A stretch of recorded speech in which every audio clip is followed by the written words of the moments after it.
Breakfast Show. Rise above the noise.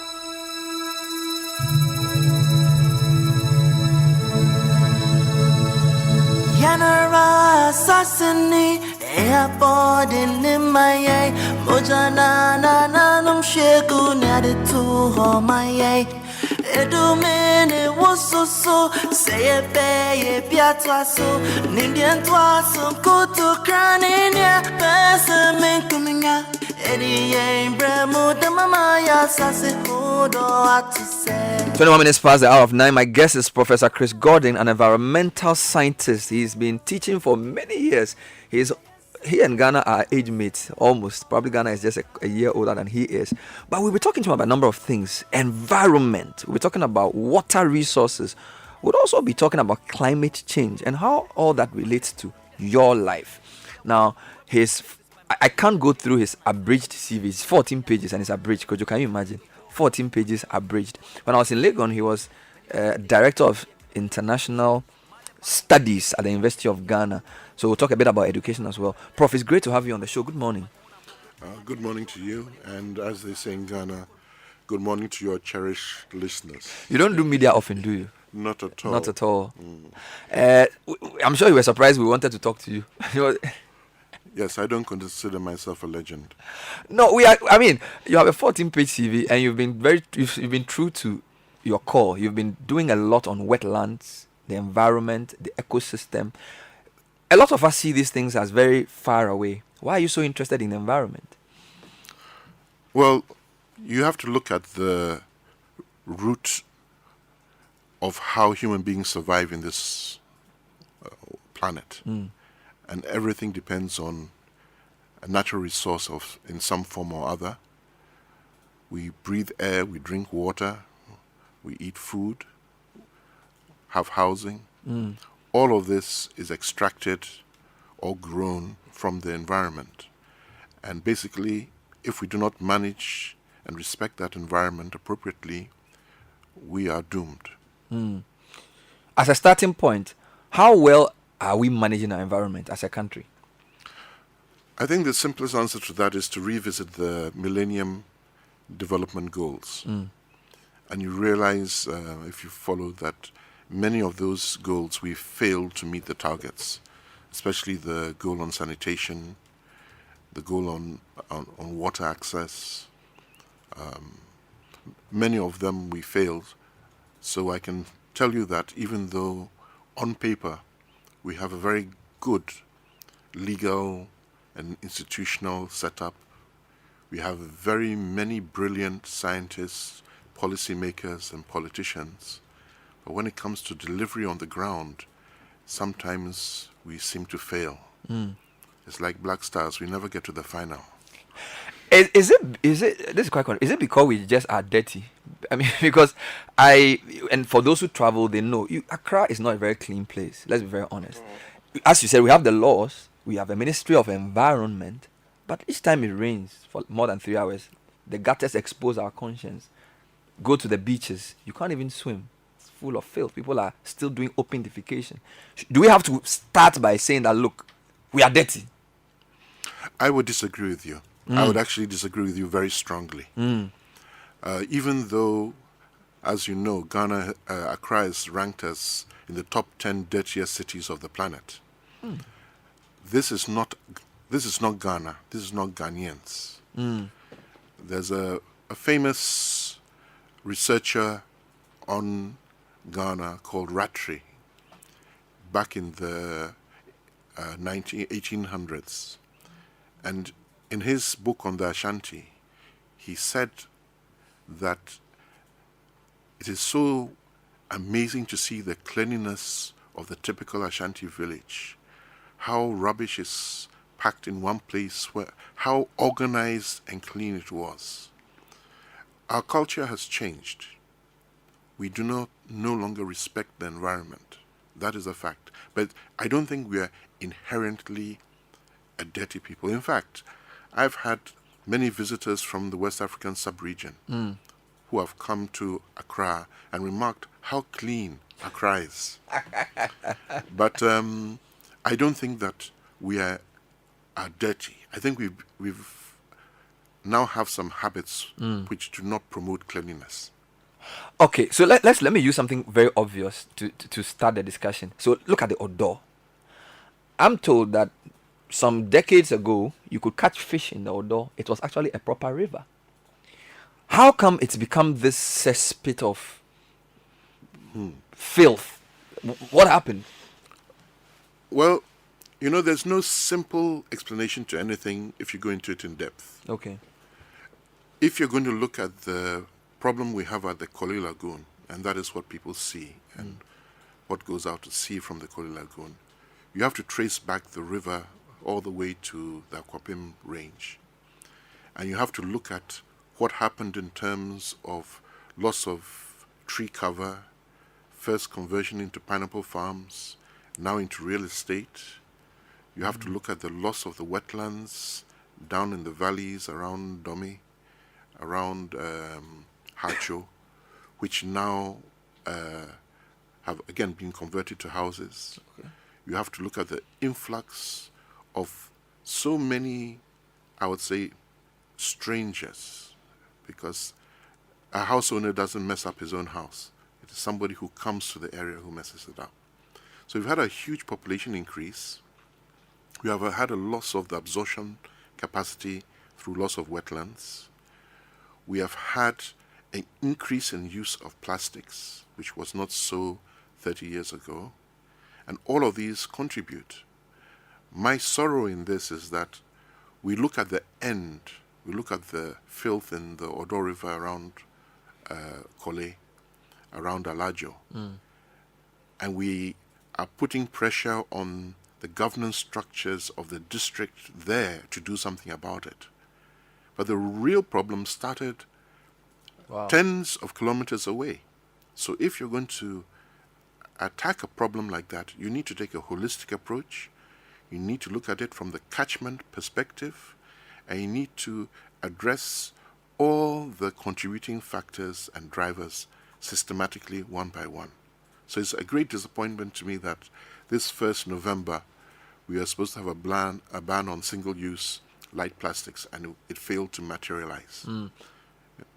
It's so sad that this thing has happened. Would that have solved the problem, or would that have? No, as I said, there's no one-stop solution. I mean, if you break your leg and you're in pain, putting your leg in a splint or in POP is not going to stop the pain. It will help the bone heal. But the doctor will give you a painkiller, maybe give you an antibiotic in case there's infection. There are many entry points into solving the problem. But the problem is the fact that you cannot walk.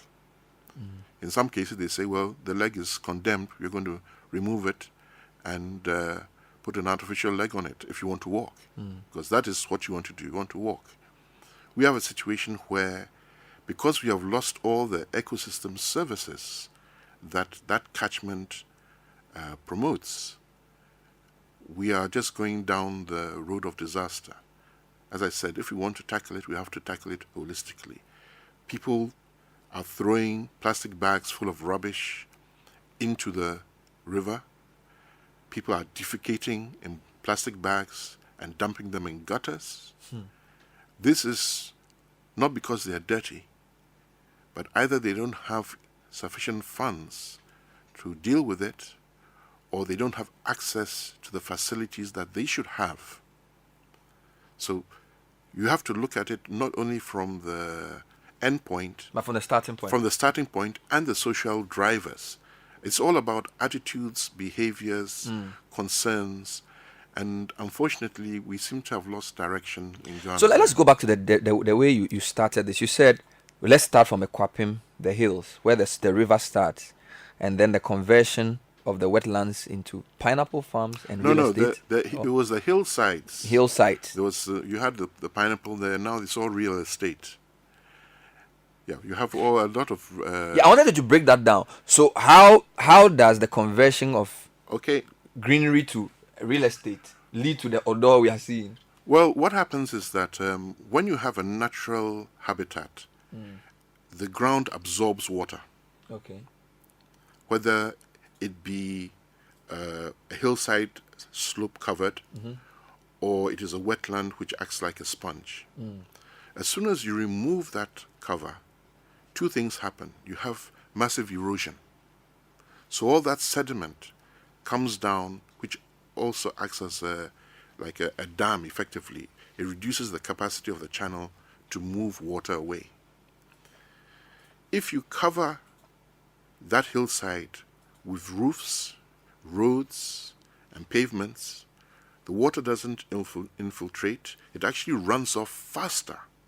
So instead of the Alajo Kole area receiving a volume of water in maybe 6 hours, it receives it in maybe 2 hours, which is beyond the capacity of the silted lagoon to pass that water out. But the problem doesn't stop there. You see, all that water which is going through the system is now contaminated. It goes out to sea. It enters into the physiochemistry of the water, absorbed by the small organisms known as plankton, which are then eaten by the fish, which are then caught by the fishermen, and are then served to you as part of your kenke and fried fish. So your fish is now eating wrong food. And so the fish may be eating polluted food. There's no may about it. God. So we are making a lot of noise now about the dye in palm oil. We have this yellow dye which is used to Sudan for yes, but all the cadmium, all the lead, all the other pollutants which we are now eating daily as a result of this food chain and what is known as bioaccumulation, because the organisms accumulate this. That one we don't. But how do you begin to even solve a problem like the Kole, which is like it's like a blot on our conscience? For each time I drive through the graphic road and I see it, or I pass through Lavender Hill, which is another a relation of that problem. Where do you even start from? Because you are in the moment now. We have people like you in the system. You are on air.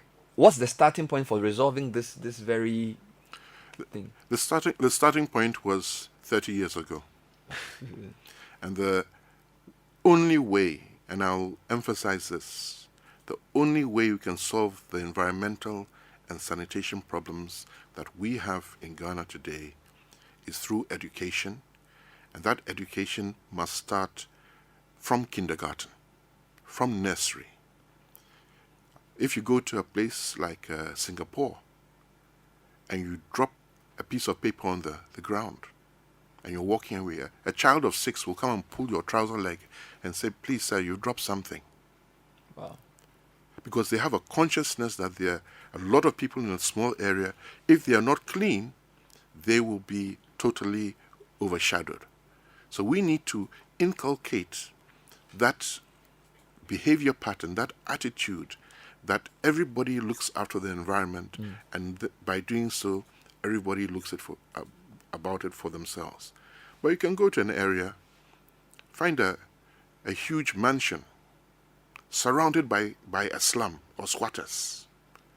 Or you can go to and see a mosque or a church with very elaborate finishing, but it's surrounded by abject poverty.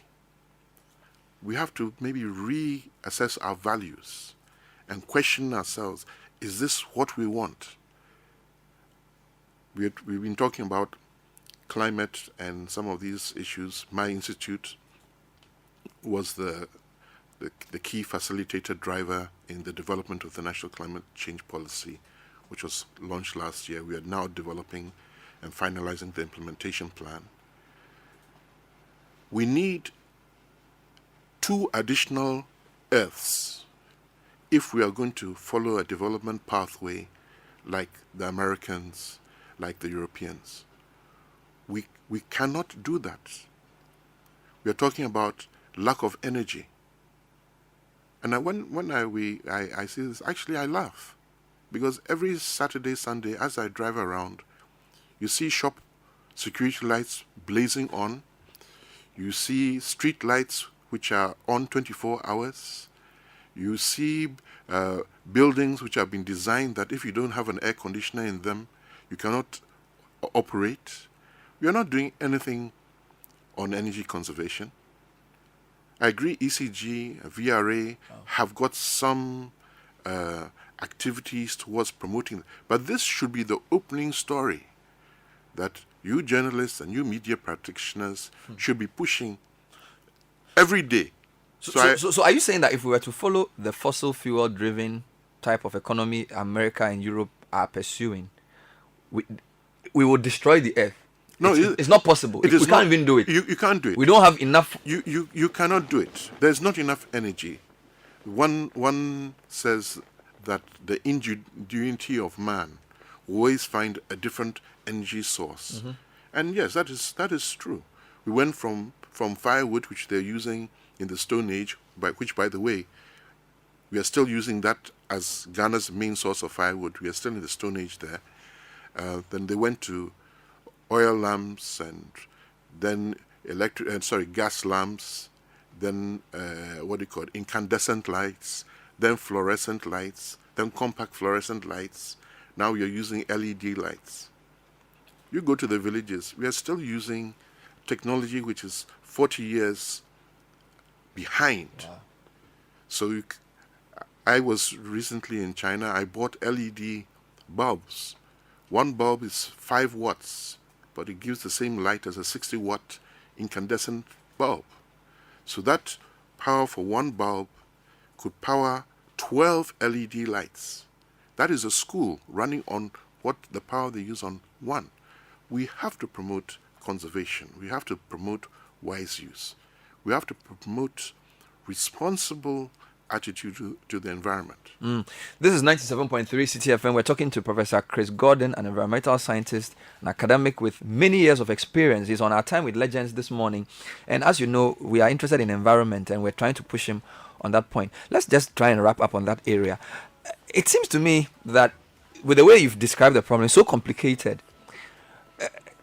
Could it be that the lack of a champion or one agency? Because I'll tell you something. When the June 3 disaster happened, we're trying to ask who is the ultimate, apart from the president, of course, which agency has the ultimate responsibility for this? We're not sure whether it was AMA, that was Ministry of Environment, that was Town and Country Planning, whether it was EPA. There were all kinds of things happening there. So talk to me a bit about, because for some issues, it's a finance ministry. But in Ghana, the institutional arrangement is so complicated that you are not really sure who do you hold ultimately responsible for urban environmental sanitation, for example. Well, for that, it is a mixture of the AMA and the EPA. But I want to allude to this June 3rd problem. We have what are known as cascading disasters. A cascading disaster is one disaster which leads to another, which leads to another. And you find that the factors involved in those disasters may be coming in from different sources. These are, again, known as complex problems, which is a term in the science of sustainability. And complex and wicked problems are problems which are so difficult to unravel. By unraveling one part, you cause another part. But June 3rd, let's look at it objectively. What happened? There was a flood. The water entered the tanks of the filling station. There was somebody, I've been told, who was smoking a substance which was not allowed and threw the match into the water, and that ignited the fire. Now, as you said, who caused it? Is it the people who individually were dumping their plastic bags into the river to cause the flood? Is it those real estate developers who were not paving their roads, so the sediment came in? Was it the trotro drivers who did not have windscreen wipers, who would decide to go and park at the filling station? Was it the lack of a proper, safe transport system which caused people to go and shelter in the filling station? Was it the lack of policing of a known, again according to the report I heard on radio, a known haven of marijuana smokers who are allowed to operate for years, which then caused it? Where is it? Is it the person? Is it the police who did not get? So there's a saying in English that we learned when we were young: for the want of a nail, the shoe was lost. For the want of the shoe, the horse was lost. For the want of a horse, the message was not delivered. For the want of the message, the battle was lost.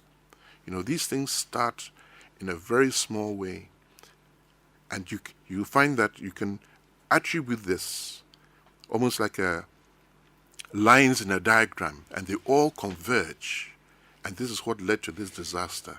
You had the flood, you had the leakage, you had the spark, you had the congregation of the people there because of the rain, because they had nowhere to go, no other means of transport, and then so many lives, so much human potential was lost totally unnecessarily. And this is going to happen again today. Yes. Because you don't think we've done anything? No. To change? I'm talking about today, because right now, today, before 12 o'clock, Wager is going to spill water. Okay. They're spilling water. And every time they spill water, they send notice to the residents of the people of Tetugu and below. And we've worked on this wetland area down there for many years. And people will not evacuate. And when the flood comes, people will be swept away and people will die. They should not have built there in the first place. They're building on soils which cannot support foundation. These are acid sulfate soils. They're building on clays which they cannot operate a soak away because the material will not soak away. It's clay. So people shouldn't have been They shouldn't have been built there. At all. At all. But they've been allowed to build there, and some would argue that they were not allowed. They encroached, they forced their way to build there. But the fact of the matter is that human lives will be lost, as is lost every year. And sometimes I despair. It's as if we are still in the days of human sacrifice, that somebody has to die first. Human blood, valuable Ghanaian blood, has to be spilt on the ground first before we take action. These are some of the problems. So you've brought the whole urban development. Let me just deal with that junction briefly. I got a message from somebody who lives near Sakumono that there were people trying to develop what he calls the Ramsar site. Yeah. Why is it the urban sprawl, the rural urban migration that's leading to this? Why are people building and living in places where human beings should not build and live in, especially when it comes to wetlands? Because it's a big issue. Is it? I don't. And you've done this for over 30 years, so you would know. I would not. Well, first of all, I would say that it was Prof. Nchiamwa Bedo and a group of people who were behind the creation of the Ramsar sites in Ghana. And these Ramsar sites are sites of special importance to bird life, but the use of the sites is not restricted just to conservation. Okay. And these sites were created in the late 1980s. We have done studies looking at the encroachment. We're using satellite imagery, and it's horrendous. Why they do it, nobody knows. I was at a palm over the weekend and found somebody has built in the wetland there on stilts, concrete pillars. Wow. He's built in the mud in the wetland on pillars. Why on earth? I know that land is difficult, and again, as I'm talking about the complexity of the causation factors, the fact that land in around Accra is so treacherous to buy and own and to retain is part of the reason why people go into areas which perhaps they shouldn't go. They think they've got a piece of land and they build at all costs. But if your journalists, your reporters pay a visit to some of these wetland areas, as you say, Sakumono and so forth, you find that people are doing things on a faulty risk assessment. It's said that you don't buy land in the dry season. But the best example of that is Jowulu. Now, I'm not a gas speaker, but I've been told that the term Jowulu means big valley or big gutter. And I'm also told, and I do not have evidence for this, that you will not find a single Ga native with any property in that Jowulu area. It is the Asante Achims, the Ashantis, the Akwapim, and whoever who have built those massive houses there. Because the Ga people know that historically, when there's a major rain, all that place becomes a flood area. Wow. So, if you know that it's not good for you, why will you sell it to somebody? Because you're looking at short-term gain. And that is the other major driver, I think, which is impacting the environment in Ghana. That is people's greed and people wanting to get what they can get today rather than thinking about what is valuable or useful to their children. We'll take a short break. We're having a very fascinating conversation with our guest on Time with Legends. He's explaining the problems we know in a way that's different. Sort of, he calls it cascading problems. Kojo, you are surprised there? Yeah, I'm listening to him and following the whole conversation. The thing about powering the world now.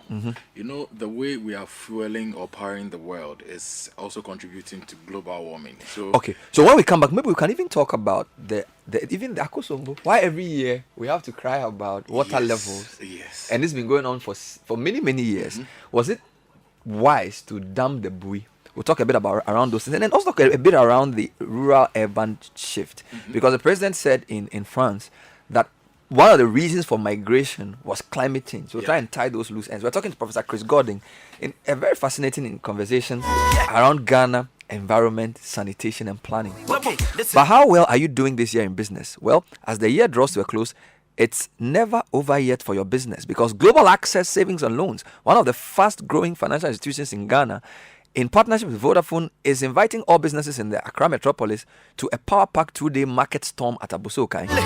Maybe it's time to get that banking solution you need. Come, let's talk business, and we promise you'd love Abosokai and leave it better off. Don't miss out on the Abosokai market storm, when Global Access Savings and Loans will be available to offer solutions to your pressing business needs. For more information, call Global Access on 0322 033 955. Global Access, your partner of choice. Here we go. Okay, this is Star Life is a leading partner who financially secures you, a solution provider whose way of life will restore you in every way, making your life comfortable, secure, and happy. Embrace this way of life and live it with Star Life. Call 0302-258-943 or go to starlife.com.gh. Star Life, your solid partner for life. And if you want to buy stuff for Christmas, talk to Lele. We have some great stuff we're giving out this Christmas at 5% discount. Buy in bulk, stock your kitchen, buy food items for your staff at amazing prices. Call Lele on 054-010-1671.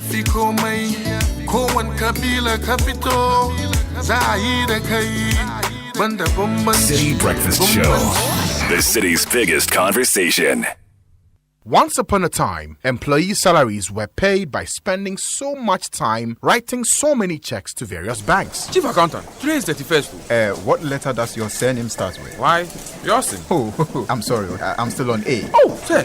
Today, institutions, businesses, and individuals can make quick, convenient, and secure payments for salaries, insurance claims, dividends, suppliers, utility bills, you name it, all with ACH Direct Credit. Request for the ACH Direct Credit service from your bank or savings and loans. Salary drop, big day job. ACH Direct Credit, powered by Gibbs. Africa has been described as a new frontier of the global oil and gas industry. African countries now have the opportunity to transform their economies with several recent discoveries.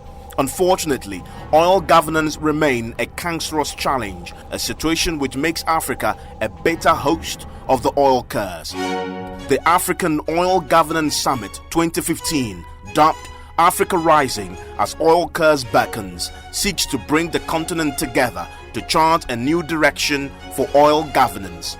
Date 23rd and 24th of November at the Labadi Beach Hotel. Main sponsors Ghana Oil and Gas for Inclusive Growth GOGIG and UK Aid. Supporting sponsors Oxfam, ABIS and GIZ. The summit is endorsed by the Ministry of Petroleum and powered by Africa Center for Energy Policy ASAP. For further information, call 050-139-5255. Ideas need energy to become great. That is why Total has launched the Total Start-Upper of the Year Challenge. Are you a young entrepreneur? Do you have a project or business idea that you believe in? Go to startupper.total.com and submit this project or idea. A jury will select the best 3 projects or ideas from Ghana. The winners will share in the financial reward, the 2016 Start-Upper of the Year label, plus coaching from Total. Hurry, go to startupper.total.com. Start-Upper of the Year by Total, energizing your idea. Total, committed to better energy. My name is Auntie Muni, and I've been in the watcher business for 22 years. Before joining Vodafone Business Solutions, we were spending too much on calls and browsing. Since we switched to Vodafone Business Solutions and activated the Red Business Package, we now spend less. Our encounter with Vodafone Business Solutions has enhanced our operational activities. And now we can call ourselves a ready business. Join Vodafone Business Solutions, activate the Red Business Package, and enjoy free calls among your colleagues for a whole month. Visit any Vodafone shop or call 0302 334040 to sign up now. Vodafone, power to you. The Citi Breakfast Show. Rise above the noise. We're still here, Professor Chris Gordon, trying to understand better. There's a long message here, and I'm just going to read it. It's not really related to some of the things, but so this is from Tony. It says, I served with Professor Gordon on the University of Ghana Residence Board in 2006-2007. He was against the week-long celebration of Hall Weeks, especially the situation food vendors cook on their food at the fairgrounds for the entire period. His argument was that it was unhygienic practice because most of these vendors spent almost the entire period on campus during that period, and Prof wondered how they took care of their personal sanitation. Again, the whole week celebration always left in its wake pungent smells at the venue. He therefore proposed food vendors only come to sell on Friday to Sunday. Obviously, student leaders opposed this, but later when I became SRC president, I saw sense in his argument and consented to the whole week proposition. I don't know whether it was still a whole weekend though. All right, so you're saying that he was right, you were wrong. Prof, in the energy discussion we're having, almost every year, because of Akosombo's low water level, we had to depend on other sources. Is Akosombo simply a question of climate change, the water level in the dam, or there's more to it? Okay, well, again, you're asking very pertinent questions, but these are questions where it's be difficult to answer fully in an interview of this nature. In fact, we have a course on integrated water resource management, which is 40 hours in total. And that is what you need to answer that question. I need 40 credit hours to answer this question. But I'll try and be brief. There's a combination of things. Water is power in a hydropower environment. And if you look at the supply of water and demand for power, this is where you have the imbalance. That demand for power is because of changing lifestyles, lack of management and conservation by consumers. And I'll say that is because the tariff they're paying is not such that they would mind how they use power. There's not much we as environmentalists or limnologists, water resource people can do on that. We have to look at the supply side. The Volta Basin is around 400,000 square kilometers, and approximately 40% of that is in Ghana.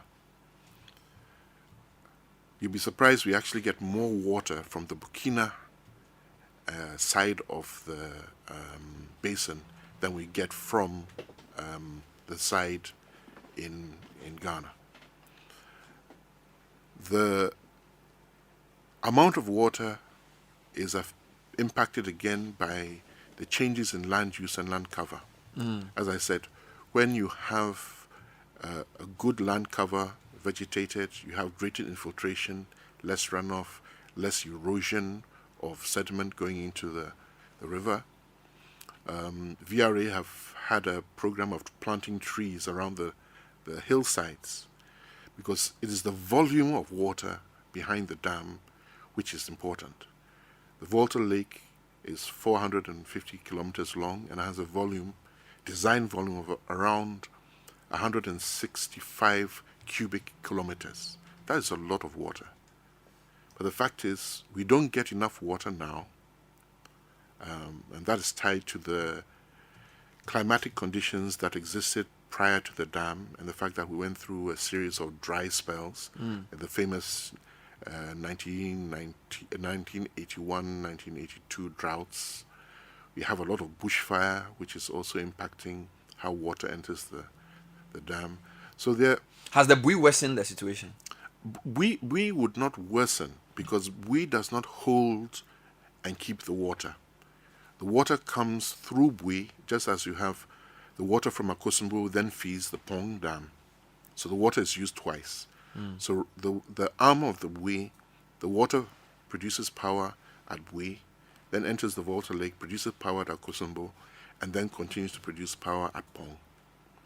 So you have a situation where the same volume of water is producing power 3 times. And this is normal. If you go to the Tennessee Valley Authority, the TVA, you have a series of dams, the water of the Colorado being used many times to produce power. The problem with Bui is that with changing climate, there is less water. So the Bui does not operate as it was planned. But we have to remember, Bui was aimed to do peak supply, to come in when there's a demand for extra power, almost like a reserve. But the growth in power demand has outstripped the generation power of Bui, Akosombo, Pong, and the thermal. That is why we are bringing in barges and all these things. And the fact is that this costs us more, and by costing us more, somebody has to pay. It's a fact. We actually have a project which is being funded by DFID and IDRC, looking at climate change, adaptation at scale in semi-arid environments in the upper west, around I've forgotten the name of the district right now. It's on your map, but you've managed to cover it with your air conditioner there. Is it Sisala West? It's the Laura and Jerapa. Laura Jerapa. We have a project there. It's a 5-year project, which is looking at how farmers are managing with the changing climate and how they are adapting. Because again, Ghana is an agricultural country. That should be our base. We have a number of students who are working on that project. We have currently 2 PhD students and 4 MPhil students who are all working on that project. Well, let me read a few comments. Tama from Accra says, your guest is good. Evans McNally says, Bernard Prof is one of my role models. Take a look at the tall list of his publications and you'll be amazed. But I think some of the problems we face are as a result of lack of interest of our professors in governance and practical national leadership. Let me link that point to, you have an Institute for Environment and Sanitation Studies. You guys have researched and done so much work, but it looks like that's just in the university. We don't feel it on the ground. Well, again, I would differ with your opinion there. First of all, I would say that the institute is a very new institute. It was created in 2010 at the request of government at the 60th anniversary of the University of Ghana in 2008. And there was a pledge by government to support that institute with the amount of, I think it was 5 million a year for, 3 million a year for 10 years. Cities or dollars? At that time, it was the same. Okay. This is a pledge given by the former His Excellency John Kufuor. Okay. And then when the late President Mills was in power, he honored that pledge in the first year. Unfortunately, since that time, 2010, the money has not come. Nothing has come. What we know it's a gift, and we are hoping that government will honor their pledge. But to this whole issue of what we call research into use, University of Ghana has changed its way it does its PhD. We now do a 4-year PhD. And the first year of that PhD is a taught PhD program. And we have in the in the College of Basic and Applied Sciences, a course known as Science and Society. In fact, this Friday, I'll be talking to the students about how to communicate to the media. But one of the things we stress in that course is research into use. The relevance of the research that you do. What is the research question that you are asking? What are you going to prove? And why is that useful and relevant? Who are the stakeholders? Who's going to benefit? So we have actually changed the way we do our research and try to incorporate all of these issues of practicality, relevance, appropriateness, cost effectiveness, so that we have many results of the students' work coming and being able to be applied. Okay. In real life, if you want. Okay. Well, Prof, thank you. We've just barely started enjoying the program.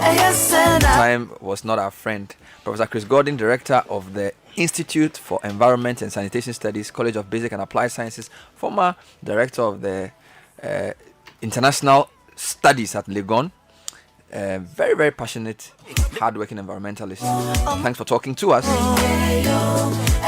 Well, before we check out, if you want a loan, talk to Bayport Financial Services, your trusted name in loans. They can give you a loan of 30,000 cedis within 30 minutes. Call them on 026 300 7922, or you can walk into any of our 28 network branches throughout the country and you can receive a loan within half an hour. And with open arms, Rwanda Air is inviting you to Rwanda, or indeed to connect to Lusaka, Nairobi, Dubai, or Joburg. Simply call 0302 797 486 or log on to rwandaair.com for details. All right, so final comment before you go, Prof. Yeah, well, I would like to talk about the fact that we need scientists. And it's very unfortunate that we have many very brilliant people who move away from science into things like administration and banking and so forth. So you have somebody who has a very good scientific ability, then decides to do a master's in hospital administration